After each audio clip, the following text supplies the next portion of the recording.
Hello जी, कहिए, क्या बात कर रहे हो? ठीक है, मैं टीम भेजता हूं। हवलदार, मुझे लगता है 2 दिन से जिस बस को हम यहां ढूंढ रहे थे वो 100 किलोमीटर दूर नहर में मिली है। जल्दी गाड़ी निकालो, हमें अभी चलना होगा। आपके कहने का मतलब है वो 375 वाली बस? लेकिन सर, वो तो यहीं 21 किलोमीटर के अंदर चलने वाली बस है। 100 किलोमीटर दूर कैसे पहुंच गई? नहर में जो बस मिली है वो कोई और होगी। वही तो पता लगाना है ना। इंस्पेक्टर अपने साथ टीम लेकर नहर के पास पहुंच गया था। क्रेन की मदद से जब उस बस को नहर से बाहर निकाला गया तो देखा वाकई वही बस थी जिसे पिछले 2 दिन से पुलिस ढूंढ रही थी। इस बस के बारे में कंप्लेन आई थी ना? कौन था वो जिसने कंप्लेन कराई थी? सर, 2 दिन पहले रात के 3 बजे एक बूढ़ी औरत और एक 22-23 साल का लड़का आए थे। अजीब अजीब सी बातें कर रहे थे। उनकी बातों का कोई सर पैर नहीं था, इसलिए हमने उन्हें भगा दिया था। बुलवाओ उन्हें, और हाँ, जिस डिपो की ये बस है वहां से भी बुलवाओ किसी को जो ड्राइवर के बारे में जानकारी दे सके। कुछ ही देर के बाद बस का मैनेजर और वो बूढ़ी औरत इंस्पेक्टर के सामने खड़े हुए थे। ये बस तुम्हारे डिपो की थी ना? जरा पहचान करके बताओ, ये ड्राइवर और कंडक्टर तुम्हारी बस के ही है? जी सर, ये हमारे ही डिपो की बस है। 3 दिन पहले आखिरी बार ये बस प्रेग्नेंट हिल्स के लिए निकली थी, लेकिन अचानक से कहाँ गायब हो गई कोई नहीं जानता। नहीं सर, 3 दिन नहीं, 2 दिन पहले रात के 2 बजे मैंने फ्रेग्रेंट हिल्स जाने के लिए यही बस ली थी। बस में एक ड्राइवर और एक लेडी कंडक्टर भी थी। बस में मेरे साथ साथ एक कपल और एक 22 से 23 साल का लड़का भी चढ़ा था। वही लड़का जो मेरे साथ पुलिस में कंप्लेंट दर्ज कराने के लिए भी आया था। और वो कपल, वो कहाँ गए? उनकी तो डेड बॉडी भी नहीं मिली बस के अंदर से। हाँ, वो लोग थोड़ी दूर पर ही बस से उतर गए थे। उसके बाद 3 लोग बस में चढ़े जो दिखने में बहुत ही अजीब से नजर आ रहे थे। मैंने उस दिन इंस्पेक्टर को बताया था, लेकिन किसी ने भी मेरी बात पर यकीन नहीं किया। वो 3 लोग इंसान नहीं थे सर, मैंने खुद अपनी आंखों से देखा, वो कुछ और ही था। बूढ़ी की बातें सुनने के बाद इंस्पेक्टर का दिमाग चकराने लगा था। ठीक है, तुम जाओ। हवलदार, रूट नंबर 375 की सारी फुटेज निकलवाने को कहा था ना, क्या हुआ उसका? सर, रूट नंबर 375 की पूरी फुटेज मैंने खुद चेक की है। ये बुढ़िया और वो लड़का जहां पर उतरे उसके आगे बस पूरे रूट पर कहीं भी नजर नहीं आई। इनके उतरने के बाद पता नहीं बस कहां गायब हो गई। तुमने जाकर कैमरे चेक किए? हो सकता है आगे के कैमरे खराब हो। नहीं सर, कैमरे खराब नहीं है, सारे फुटेज है हमारे पास, लेकिन ये बस उस रूट पर आगे कहीं गई ही नहीं। अचानक से ना जाने कहां गायब हो गई। सर, एक और बात, ये एक छोटे से रूट पर चलने वाली बस है। इसमें 20 किलोमीटर से ज्यादा चलने का डीजल ही नहीं था। अगर बस 100 किलोमीटर दूर यहाँ नहर तक आई है तो जरूर कहीं ना कहीं डीजल भरवाया होगा। आप सीसीटीवी निकलवाइए ना। मैनेजर की बात सुनकर इंस्पेक्टर सारे पेट्रोल पंप्स की फुटेज निकलवाता है, लेकिन एक भी फिलिंग स्टेशन पर बस नजर नहीं आती। सर, 5 बॉडी को पोस्टमार्टम के लिए भेज दिया है।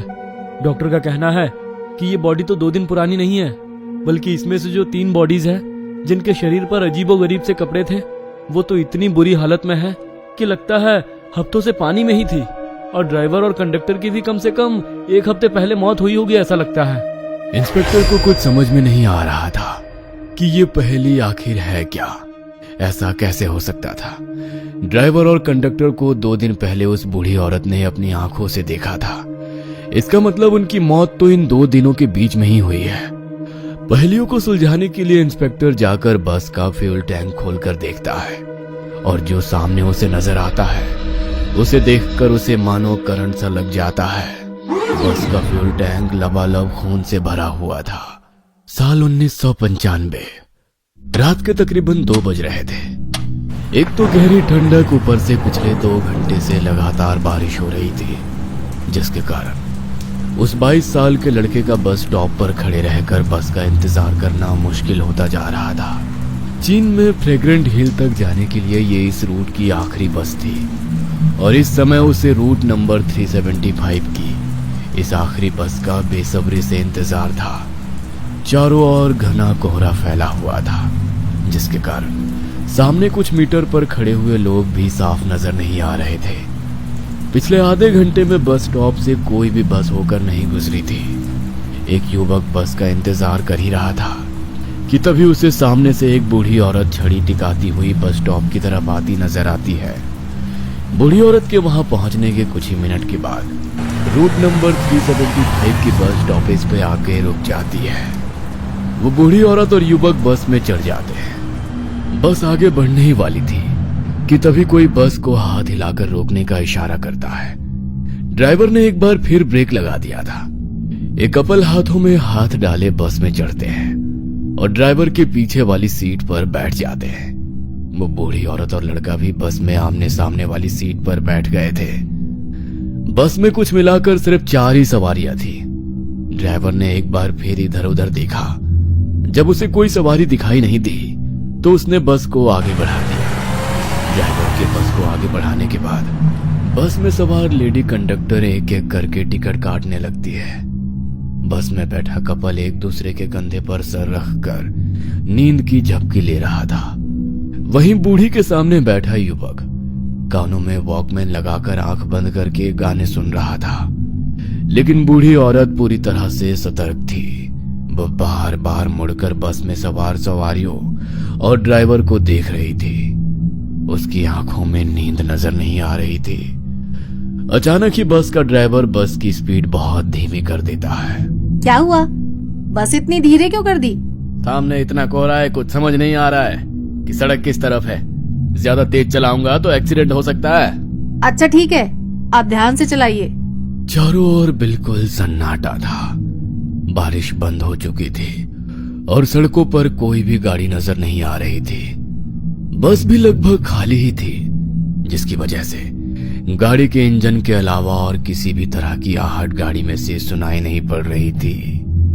खराब मौसम और कम विजिबिलिटी होने के कारण ड्राइवर के साथ साथ बस में सवार बूढ़ी औरत के माथे पर भी चिंता की लकीरें उभर रही थी, क्योंकि बाकी सवारियां आंखें बंद किए थी। उन्हें बाहर के मौसम का कोई अंदाजा ही नहीं था। अचानक से बस की छत पर किसी के होने का एहसास होने लगता है और धम धम की आवाज सुनाई पड़ने लगती है। ये कैसी आवाज है? चलती हुई बस में बस की छत पर कौन हो सकता है? मैं बस रोक कर देखता हूँ। ड्राइवर बस रोक कर उतरता है। तभी अचानक से बस के ऊपर से आ रही आवाज बंद हो जाती है। ड्राइवर बस के चारों ओर घूम कर देखने लगता है। अचानक ही ड्राइवर के ऊपर एक बिल्ली कूद पड़ती है, जिसके कारण उसके मुंह से एक जोरदार चीख निकल जाती है। ड्राइवर दौड़ते हुए वापस से बस में चढ़ जाता है। क्या हुआ? क्या था बाहर? एक बिल्ली थी, वही बस के ऊपर घूम रही थी शायद। आगे बढ़ते हैं, आसपास जंगल है, यहाँ रुकना ठीक नहीं है। क्या कहा? एक बिल्ली थी? बिल्ली के बस की छत पर चलने से इतनी तेज आवाज नहीं हो सकती। बूढ़ी को अपने आसपास कुछ असामान्य सा घटित होता हुआ महसूस हो रहा था। वो महसूस कर पा रही थी कि उसके साथ कुछ तो अजीब हो रहा है। अचानक ड्राइवर बस की स्पीड बढ़ा देता है। अरे, सामने कुछ नजर नहीं आ रहा है और तुम इतना तेज बस दौड़ा रहे हो, कर क्या रहे हो? बुढ़िया की बात का जवाब दिए बिना ड्राइवर घूमते हुए एक नजर बुढ़िया की ओर देखता है और एक बार फिर से अपना पांव एक्सीलेटर के ऊपर रख देता है। सामने सड़क पर एक दोराहा नजर आ रहा था, जहां से सड़क लेफ्ट और राइट 2 डायरेक्शन में डिवाइड हो रही थी। ड्राइवर बस को बाईं ओर मोड़ लेता है। अरे, कैसे ड्राइवर हो तुम? किधर मोड़ लिया बस को? ये रास्ता जंगल की तरफ जा रहा है। नए नए भर्ती हुए हो क्या? रास्ता ठीक से नहीं मालूम? अरे आप आराम से बैठिए ना, बार बार क्यों टोका टोकी कर रही हैं? मुझे पता है कि अपना काम कैसे करना है। इस रास्ते पर ट्रैफिक कम होता है, कोहरे में इधर से जाना सेफ रहेगा और ये शॉर्टकट भी है। आप चिंता मत करो, थोड़ी देर बाद ये आगे जाकर उसी रास्ते पर मिल जाएगा। बूढ़ी को ड्राइवर के हाव भाव काफी बदले हुए नजर आ रहे थे। कुछ देर बाद तेज गति से दौड़ती बस को ड्राइवर अचानक ब्रेक लगाकर रोक लेता है। क्या हुआ? ऐसे अचानक से बस क्यों रोक दी? अब तो फ्रेगरेंट हिल से पहले बस का कोई स्टॉपेज भी नहीं है। वैसे भी ये जंगली इलाका है, यहाँ पर बस रोकने का मतलब क्या है?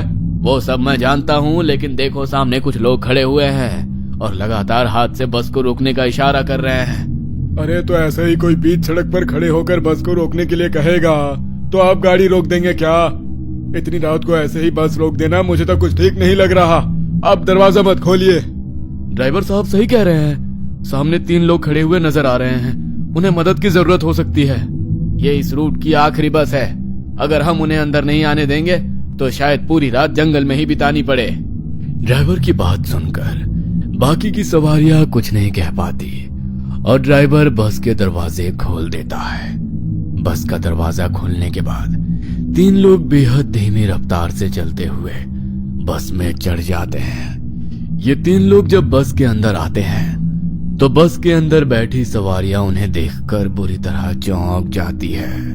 बस में चढ़ने वाले 3 लोगों में से 2 ने बीच वाले आदमी को इस तरह से पकड़ा था जैसे वो शराब पिए हो या खुद से चलने के लायक ना हो।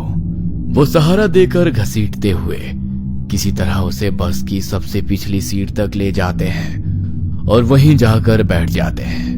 उन तीनों में एक बात जो सबसे ज्यादा अजीब थी वो ये कि इस समय 1995 चल रहा था, लेकिन उन तीनों की वेशभूषा ऐसी थी जैसे वो 18वीं शताब्दी में आए हो।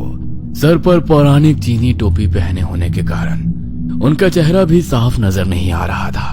इसके साथ ही उनके बाल भी लंबे और बेतरतीब बिखरे हुए थे, जिसके कारण चेहरा दिखाई नहीं पड़ रहा था। तीनों नए पैसेंजर्स को बैठाने के बाद बस एक बार फिर से आगे बढ़ गई थी। बस जैसे जैसे आगे बढ़ रही थी, बस के अंदर की हवा में कुछ अजीब सा भारीपन महसूस होने लगा था। ये किन लोगों को बैठा लिया है तुमने? तुम्हें इन्हें देखकर कुछ सिरहंसी महसूस नहीं हो रही? उनके कपड़े देखो, आज के समय में कौन ऐसे कपड़े पहनता है? इतने पुराने और भद्दे लग रहे हैं, जैसे कभी धुले ही नहीं हैं। आपने गौर किया?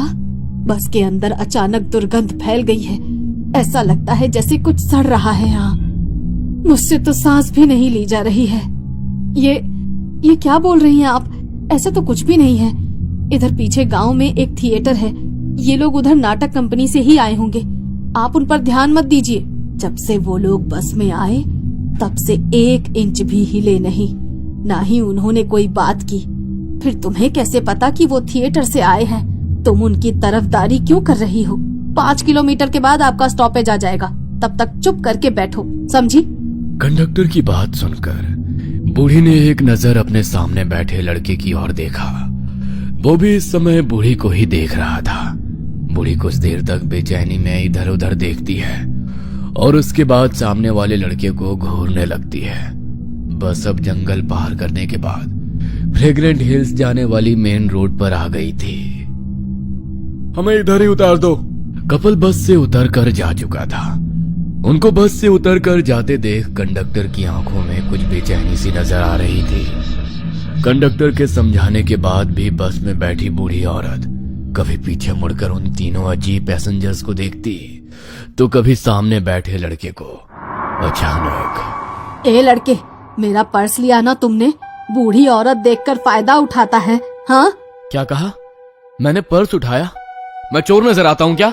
हाँ, चोर ही नजर आता है। तेरी शक्ल पर लिखा है तू 1 नंबर का चोर है। निकाल मेरा पर्स। बूढ़ी के इस तरह आंखें दिखाकर चोरी का इल्जाम लगा देने से वह लड़का भी बुरी तरह बौखला गया था। आपकी उम्र का लिहाज कर रहा हूँ वरना। अरे क्या बेहूदगी है ये, मैं तो जानता भी नहीं आपके पास पर्स था भी या नहीं। बूढ़ी की आवाज लगातार बढ़ती जा रही थी और उसी के साथ अब लड़का भी गुस्से में आ गया था। तू उतर नीचे, तुझे मैं तेरी औकात दिखाती हूँ। अभी पुलिस को तेरी शिकायत करूंगी। सीनियर सिटीजन्स की ताकत अभी पता नहीं है तुझे, समझा? बूढ़ी और वो लड़का अब ड्राइवर के पास खड़े होकर बस रोकने के लिए चिल्लाना शुरू कर देते हैं। उनका चीखना चिल्लाना देख ड्राइवर गुस्से में बस रोककर उन्हें जाने देता है। अरे माताजी, अब आप ऐसा करिए, पुलिस बुलाइए। अब पुलिस ही बताएगी मैं सही हूँ या गलत। पुलिस की जरूरत नहीं है। मैं जानती हूँ तुम बेकसूर हो, लेकिन तुम मेरे पोते के उम्र के हो। तुम्हें उस बस में अकेले नहीं छोड़ सकती थी, इसीलिए मैंने ये सब किया। मतलब वो सब ड्रामा था? अरे आपको पता भी है आपने क्या किया? इतनी रात को इस सुनसान रोड पर कहाँ जाएंगे हम? कैसे जाएंगे? तुमने देखा वो 3 लोग जो बस में चढ़े थे? तुम कान में गाने लगाकर मस्त हो गए थे, लेकिन मेरी ये बूढ़ी आंखें बहुत बेचैन थी। मैं लगातार बस में हो रहे हर छोटे से छोटे इंसिडेंट पर नजर बनाए हुए थी। मैंने देखा बस के पीछे की एक खिड़की खुली है, जहाँ से ठंडी हवा आ रही है। उस हवा से उन आदमियों के कपड़े उड़े। तब मैंने देखा उनके पाँव ही नहीं थे। बीच वाले आदमी के चेहरे पर बिखरे बाल हवा में उड़े तो मैंने देखा बीच वाले आदमी का चेहरा, नाक, मुंह कुछ नहीं था। हमारे गांव में ऐसे लोगों को प्रेत कहा जाता है। मैं कंडक्टर को उनके बारे में बताना चाहती थी। मैंने पर्स से छोटा आईना निकाला। उस आईने में कंडक्टर साफ दिखाई देना चाहिए, लेकिन मेरे कोशिश करने के बाद भी मैंने देखा कंडक्टर का चेहरा आईने में दिखाई ही नहीं पड़ रहा है। हम दोनों लकी हैं जो उन्होंने हमारे झूठे झगड़े पर भरोसा किया और हमें यहाँ उतार दिया। आपका बहुत बहुत धन्यवाद। अगर आपकी बातें सच है तब तो ड्राइवर की जान को भी खतरा है। पता नहीं उसके साथ क्या होगा। चलो हम थाने में जाकर रिपोर्ट लिखा देते हैं। बूढ़ी और लड़का थाने जाते हैं और सारी बातें बता देते हैं, लेकिन इंस्पेक्टर को उनकी बेसिर पैर की बातों पर यकीन नहीं होता और वो उन्हें वहां से बाहर निकाल देता है। 2 दिन बाद पुलिस को बस तो मिल गई थी, लेकिन ये घटना पुलिस के लिए एक अबूझ पहेली बन चुकी थी। डीजल की बजाय खून से चलकर वो बस बिना किसी कैमरे की नजर में आए 100 किलोमीटर दूर कैसे पहुंची? इस सवाल का जवाब किसी के पास नहीं था। वो 3 आदमी कौन थे उनकी कभी शिनाख्त नहीं हो सकी। इस घटना के बाद पूरे चीन में डर की लहर दौड़ गई थी। कहते हैं उस घटना के बाद भी कई बार रात के अंधेरे में रूट नंबर 375 की बस लोगों को नजर आ जाती है। ये कहानी आपको अच्छी लगी हो तो हमें सब्सक्राइब करें, हमारा इंस्टाग्राम और फेसबुक पेज जरूर फॉलो करें। और हाँ दोस्तों, सब्सक्राइब करना भूलना मत।